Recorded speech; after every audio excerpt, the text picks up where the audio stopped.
Армысыздар арнамыздың көрермендері. Бүгінгі кезекті бейнеміз ноутбук немесе компьютерлерді қалай қазақшалау жолдары. Енді менде операциялық жүйе 2010. Өздеріңіздің жүйелеріңізге байланысты баптауларды қарастырарсыздар, өз жағдайларыңызға байланысты. Ал ендеше кеттік, мәзірді басамыз. Мәзірде бізде меню или болмаса пуск деп шығады. Осы жерде біз параметрі немесе настройки деген тауып алып кіруіміз керек. Менде параметрі деп шығып тұрған, соған кіреміз. Менде енді барлығы қазақшаға ауысқандықтан мен енді орысша сіздерге түсіндіріп айтып отырам арасында.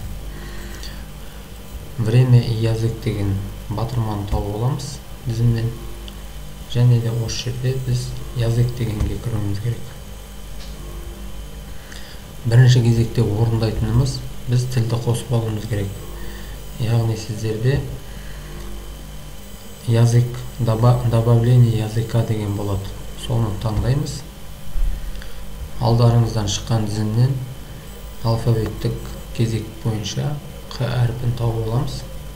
Қ әрпіне дейін түсіп тауып аламыз да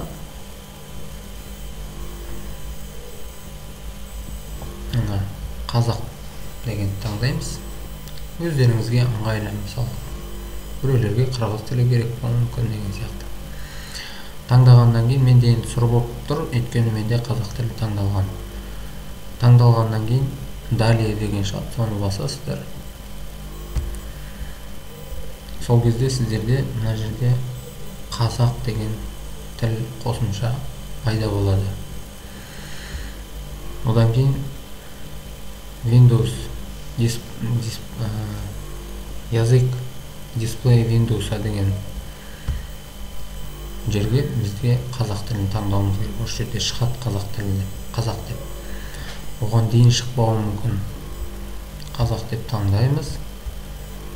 Сосын бізде жергілікті пішін, региональный язык. Сол кезге бізге бірінші елімізді таңдаймыз, одан кейін қазақ тілін таңдаймыз. Қазақ, Қазақстан деген тізімнен тауып аламыз да таңдаймыз. Одан кейін пернетақта клавиатура деп шығып тұрады. Сіздерде клавиатураның тілдерін өздеріңізге ыңғайлы алып келтірулеріңізге болады. Ал ендеше құрметті көрермендер, сіздердің интерфейстеріңіз қазақшаланды деп есептейміз. Онда құтты болсын. Енді және де әркімде әртүрлі болуы мүмкін, біреулерінікі қосылмай қалуы мүмкін. Ол енді операциялық жүйенің орнатылуына байланысты. Қалай орнатылды? Ол домашний болып орнатылуы мүмкін, кейбіреулерінде болмай қалады. Сондықтан оны орнатқан кезде жаңағыдай программистерге айту керек. Я болмаса операциялық жүйені орнатқан кезде соны қамту керек деген сөз. Қандай да бір сұрақтар болатын болса, пікірге жазып қалдырыңыздар. Ол жағын қарастырып, жеке бейне түсіруге тырысамыз. Олай болса, келесі жүздескенше қош аман болайық.